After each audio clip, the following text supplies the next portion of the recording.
Vamos a iniciar, compañeras y compañeros, buenas tardes. Vamos a iniciar un nuevo ciclo de formación por este sistema audiovisual que ya experimentamos anteriormente.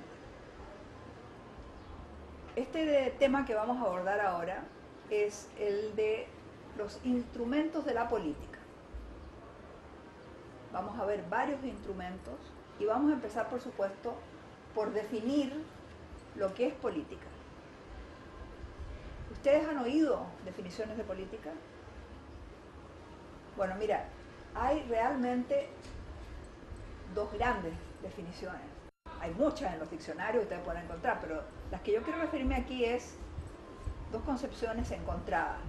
La visión de la política de los conservadores, la que nosotros solemos escuchar, oír y emplear en los análisis, dice que la política es el arte de hacer posible, es el arte de lo posible. El arte de lo posible, ¿qué significa eso?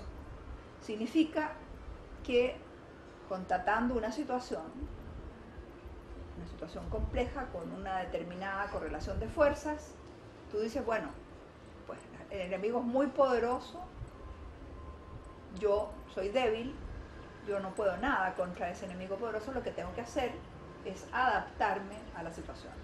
Por eso es que esta concepción lleva al oportunismo político, a lo que llamamos el juego de cintura, es decir, yo me adapto lo mejor posible a esa correlación de fuerza.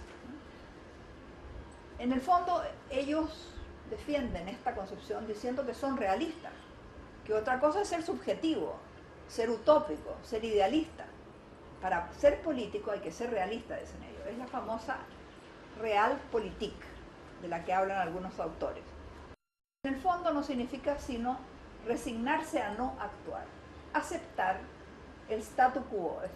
El statu quo, algunos compañeros no saben lo que es el estado actual de cosas, ¿no? Doblegarse, de hecho, a la política que otros hacen. Y generalmente, ¿cuál es la política que otros hacen? Justamente la política de las clases dominantes, de las clases que tienen el poder del Estado en ese momento.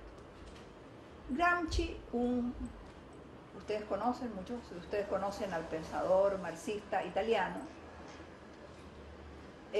consideraba que quienes deben adaptarse y jugar con esta situación son los diplomáticos.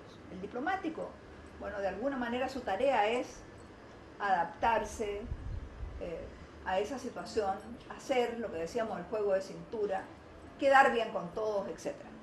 Otra cosa, dice Gramsci, es realmente el político, si consideramos político a un político revolucionario. Para un revolucionario, la política no es aceptar lo que existe.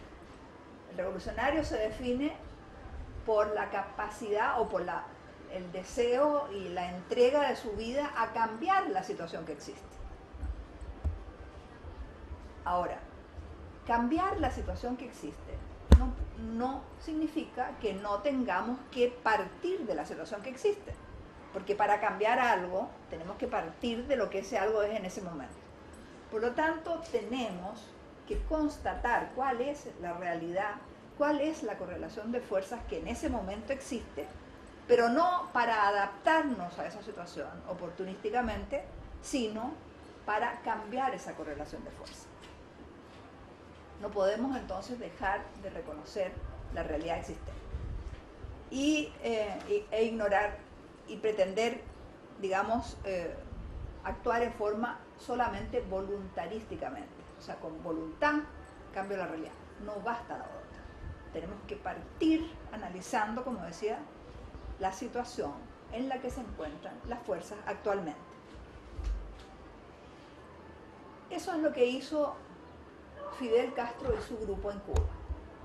Ustedes recuerdan de que en Cuba existía una dictadura terrible, represiva, la dictadura de Fulgencio Batista, que por supuesto como dictadura contaba con el brazo armado del sistema político cubano, el ejército.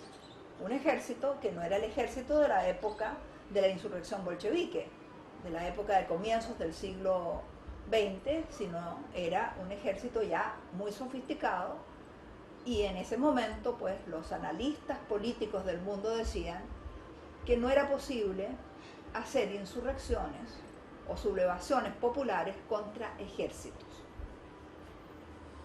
El asunto es que Fidel no aceptó.